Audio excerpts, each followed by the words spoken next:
Bienvenue à New York, je suis ravie de vous retrouver ici pour vous faire visiter l'un des hôtels les plus élégants de la ville, si ce n'est de la planète. Suivez-moi.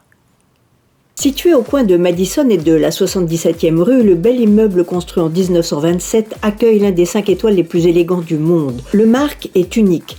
Il faut dire que pour animer ses 100 chambres et 50 suites, le décorateur français Jacques Grange et Olivier Lordonnois, le général manager français lui aussi, n'ont fait l'économie ni de leur talent ni de leur savoir-faire. Le Mark, le bâtiment en tant que tel, a été construit en 1927. On remarque cette façade qui est tout à fait caractéristique. L'hôtel n'était pas un hôtel au départ, c'était plutôt des résidences. Il a été transformé en hôtel, je crois, dans les années 50. Et l'hôtel a été racheté par nos propriétaires actuels. Et il y a de cela presque 8 ans. Et il a été fermé après le rachat, fermé pendant 3 ans, ce qui est une assez longue période pour une rénovation d'hôtel. Ils n'ont en fait que gardé la façade et changé tout ce qu'il y avait à l'intérieur. Jacques Grange est l'un des meilleurs décorateurs de la planète, peu médiatisé, car ce sont les particuliers qui se disputent son talent. C'est son premier hôtel.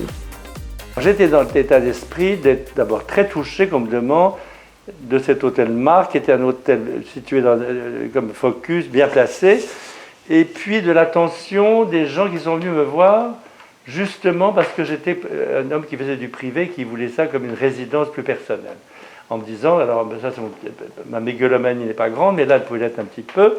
J'avais décoré une tour, le Bloomberg Building, en faisant toutes les parties communes et la réception, et je me dis, alors j'ai fait une tour à New York, maintenant un petit hôtel, ça va très bien. Voilà.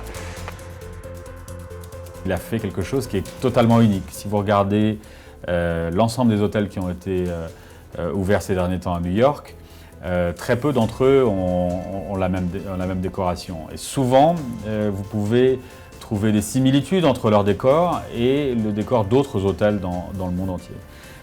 Celui-ci est unique. Et c'est pour ça que certaines personnes ils voient plus une maison, ils voient plus un lieu qui n'est pas vraiment un hôtel. Et c'est ce que c'était, je pense, l'effet recherché.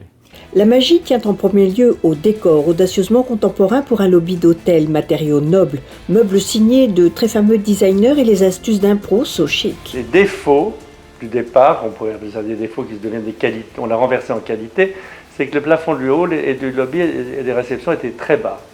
Et je me suis dit, tout d'un coup j'ai eu cette idée, si on accentue le sol et qu'on met les yeux sur le sol, c'est-à-dire ce bayadère noir et blanc très fort, on ne fera pas attention à cette histoire. Et ça s'est révélé efficace parce que c'est vrai que d'abord ça devient une image de marque.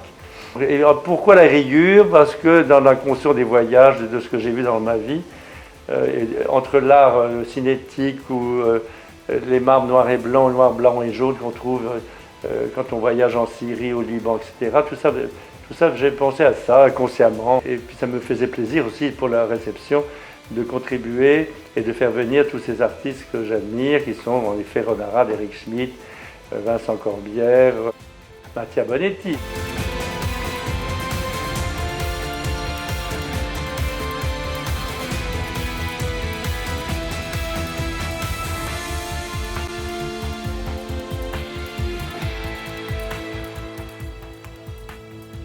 Quid des chambres, presque comme chez soi, en mieux souvent, plus chic, Jacques Grange, qui voyage beaucoup, a fait ce qu'il attend d'un hôtel, en plus du décor. Ce que j'attends d'un hôtel, une salle de bain ultra confortable, claire, une pression d'eau magnifique, des lits extra confortables, un silence dans les chambres, et après le décor, je m'en débrouille, et une légèreté dans les couleurs des chambres, parce qu'on est là pour se reposer ou se détendre. Je n'aime pas les universons pour les chambres à coucher. Rondeur-couleur, on ressent souvent la science chinoise des énergies du Feng Shui. J'y ai pensé. J'y ai pensé parce que j'ai appris le Feng Shui plus tard, mais j'ai remarqué que le Feng Shui est aussi un problème de sensibilité personnelle ou de soi-même, et on le ressent. Par exemple, le lit contre un mur, adossé, protégé, la porte d'une chambre en face, le lit, pas dans le dos. Toutes ces choses-là, on le ressent instinctivement, et après, quand on apprend le Feng Shui, on se rend compte qu'il y a plein de règles qui simplement s'appellent du bon sens. Tout est harmonieux et pourtant, à chaque lieu, son style. Voici le bar où se croisent les VIP du monde. Son talent, c'est un talent d'assembleur. Le bar est un très bon exemple. Son choix de luminaire, le choix de Vladimir Kagan et de Guido Rougemont, le mélange n'était pas forcément évident et je trouve que c'est toute la subtilité de son travail. Le petit déjeuner au bar est un must, mais pour qui préfère s'asseoir dans l'une des belles chaises, voici la salle à manger où chaque espace a son originalité. Là, les tables nappées, petites chaises années 1940, verre de Murano. Là, table en cuivre pour tête-à-tête. Le couloir des envies, un grand choix de vins fins, rares et délicieux, crée une ambiance cool chic assez magique.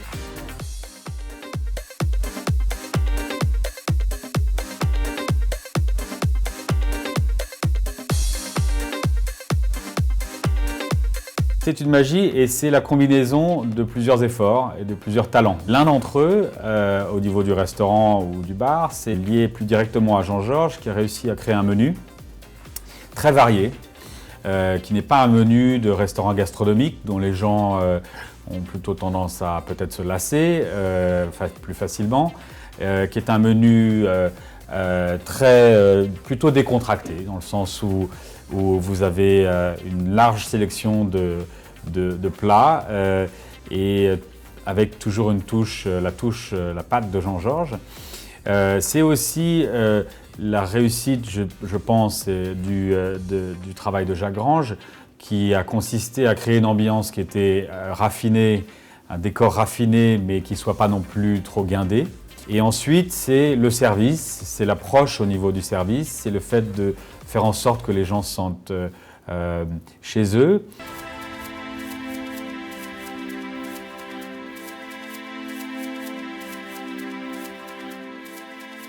Le restaurant et le bar sont connus comme des endroits où les New-Yorkais se retrouvent. Et de ce fait, nos clients qui viennent de partout dans le monde se sentent à l'aise dans cet environnement, trouvent que à la fois le décor, le menu, mais aussi l'ambiance, ils ne se sentent pas vraiment touristes ici, ils se sentent new-yorkais.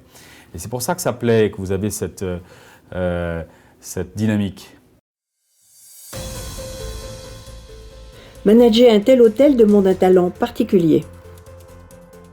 Cet hôtel est un hôtel indépendant. On ne dépend pas d'une chaîne. Je suis en rapport direct avec les propriétaires de l'hôtel et je jouis d'une assez grande liberté.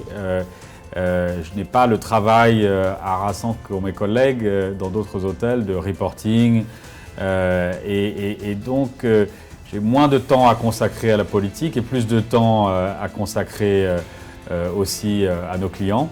Et donc le fait de me tenir à proximité de nos clients, de ne pas avoir 25 échelons de management entre les clients et moi, me permet d'être vraiment d'animer le lieu et de recevoir les gens comme s'ils étaient dans une maison, plus que dans un hôtel. Le décor, la qualité du service et de la cuisine sont chaque jour améliorés par les trouvailles du manager pour surprendre une clientèle hyper exigeante.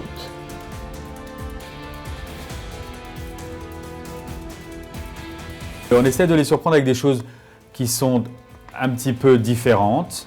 On a, il y a quelques années, développé un système de check-in 24 heures sur 24 pour aller au plus près de leurs attentes et en particulier de leur emploi du temps. Oui, encore une fois, c'est un lieu qui est destiné à des gens qui viennent du monde entier par essence et donc il convient d'offrir les services 24 heures sur 24. La gym est un des services qui est à leur disposition 24 heures sur 24.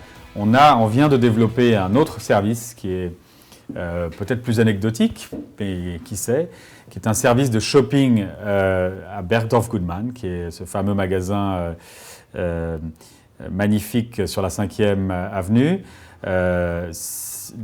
Nous permettons à nos clients d'accéder à ce magasin 24 heures sur 24, 7 jours sur 7.